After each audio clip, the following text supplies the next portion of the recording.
Tere tulemas PÖFFi TV, tere tulemas PÖFF, and welcome to the introduction of the movies from Rebels with a Cause competition.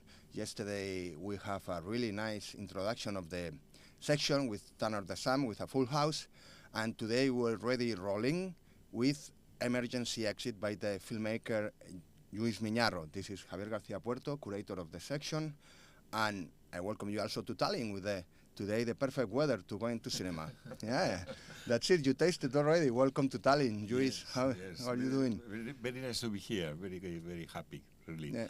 But because I see that it's a city also of uncertainties, and my film is dealing with uncertainties. I think it's a nice fitting your movie with the city and with the spirit of the section. Yes, totally. Yeah, and usually I recommend the audience to not to go to our screenings, don't dare to go to Rebels because you are not ready to challenge yourself as an audience. But in this case, I don't even need to do it because I think we have a full house with your movie today. Yes. Well, I think my movie could be understood by anyone. You know, okay. It's a playful as well. It's talking about very deep things in a way, but in a very easy way to reach the audience. We start that different characters that they go on a bus, and they start a journey. We don't really know where they are going. Exactly. And I think you don't want to tell that. No, that we're spoiling, no? Okay. Yeah, but I will see what I will say that it's a film in between dream and supposedly reality. And in this film, you manage to see many layers or many ways of escaping. That's why the title, no? Emergency Exit. Yeah. Even the spectator could escape from some ways inside the film. Well, I hope they won't escape during the screening. No, not from the screening, from the idea of the film, I mean. Okay. Yeah. It has different directions, and he can choose the direction they feel appropriate. Yeah. And you put these different characters, which some of them are like characters themselves, like Albert Pla, for instance, or like Naomi Kawase, like a well-known filmmaker who is like Japanese filmmaker, yes. Yeah, it's like making herself. A playful, almost herself. Sí. Or like we have the ever last performance of the great Marisa Paredes. Yeah, a big actress. Yeah. Well, this is one of the synchronies also inside the film, and why maybe sometimes films are like registering life, and that I can explain. She's in the character of the film, she's an actress talking about her life. And then months ago, she passed on, Yeah. So when I make the script, even when we were shooting, nobody was expecting that 2 months later she will pass on, And then this film is like a register of her personality at the very end of her career. And it's one of the magics of movies, that they are registering life and condensing this life. And as André Bazin said, mummifying. Because the films are full of phantoms also. That's my believing. It's like a cute, while mysteric requiem. Yes, exactly. She's giving to us, not like a gift. Yeah, like a gift, her last gift.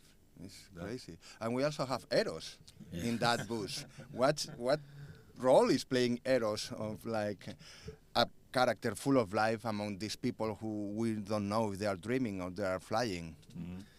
Well, Eros is more or less like he's a Greek myth, but he's between a god and an angel and a devil. So he have these two faces. He could be a very good guy, but you don't know if he's very devilly.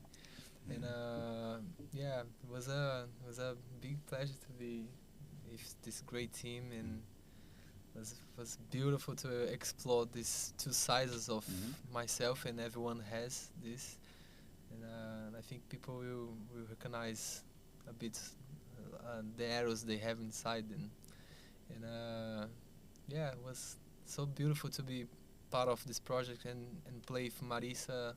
She was so beautifully, and she was so nice to us. Yeah. Actually, that was my next question. How was to be like almost a debutant on a screen and then like performing with this kind of totemic actors? Because both in Spain and international, some of them are like quite totems in the scene, no? Yeah, for me, I didn't know much of them, and I didn't know much about this industry. It was my very first time doing an acting project, and yeah, to play with Oreo and Marisa and all of them was so good because they welcomed me so well. They had the passions to teach me and to be calm, to give me tips how to make it, and it was so amazing to play with them and to see them pretty soon, and we're gonna celebrate. It's gonna That's be very nice. special. And we're gonna keep the mystère about your character as well, and the role it plays in all this like oniric story, but we can call it this way. Lluís, besides this movie, that also for the audience, I want to tell that they also publish a really nice book about the movie based in illustrations. We keep that as a mystery. I didn't bring any of them, but if they can ask, if they love the movie, they can ask about the book as well. You have a long career as a producer, and I mean you produce this.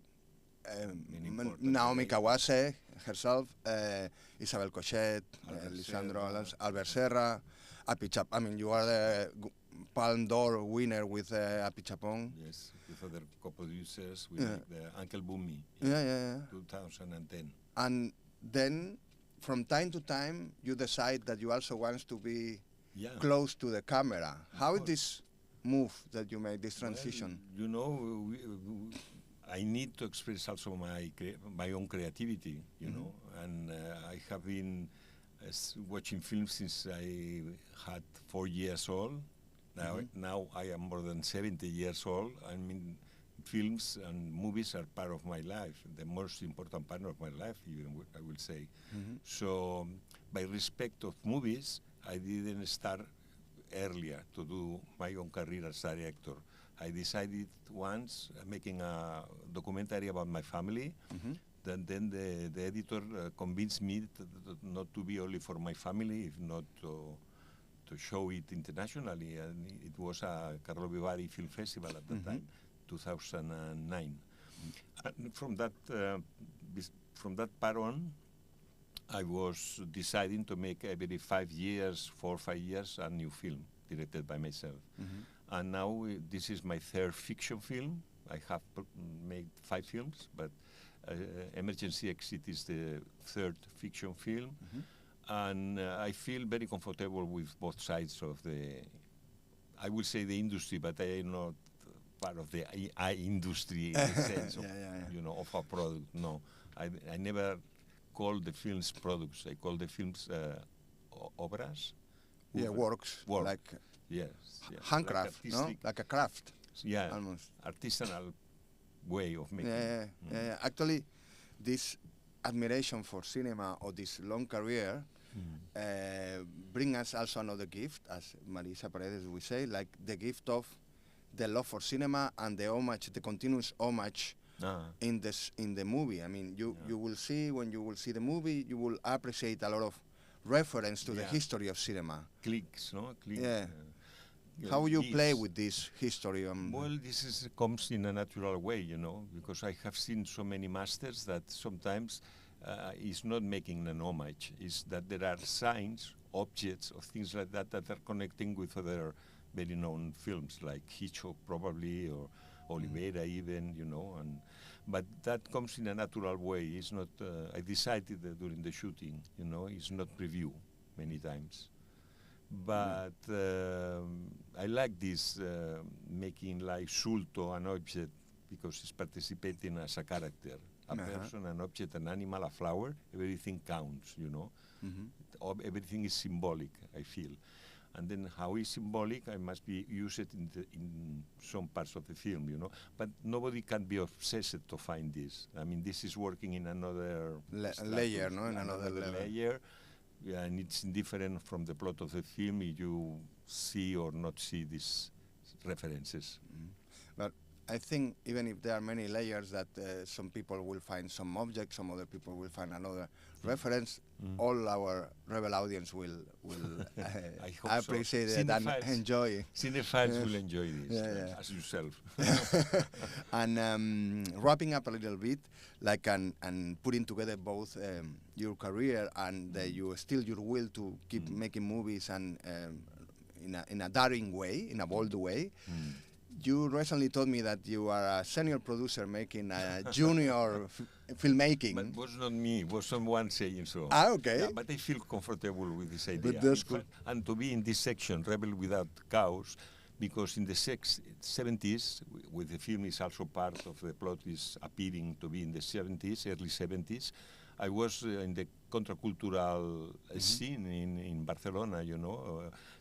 Remember that was a dictatorship at that moment, but you must look for your life on the underground as well. So my formation comes from the underground, and this is, of course, contaminating the film as well. Okay. Contaminating these references, this world, you know. And for me, it's that makes me young, so that's very positive for me, to be a rebel with a cause. So the way you put it is like emergency exit is a perfect fit for starting the competition of the Rebel with a Cause this 2025. And again, I will tell you not to go, but maybe this time you can't because it's already sold out. But there will be more screenings, and still you have time to enjoy this Lluís Miñarro emergency exit. So now take a film. Thank you very much. And Aita. Aita.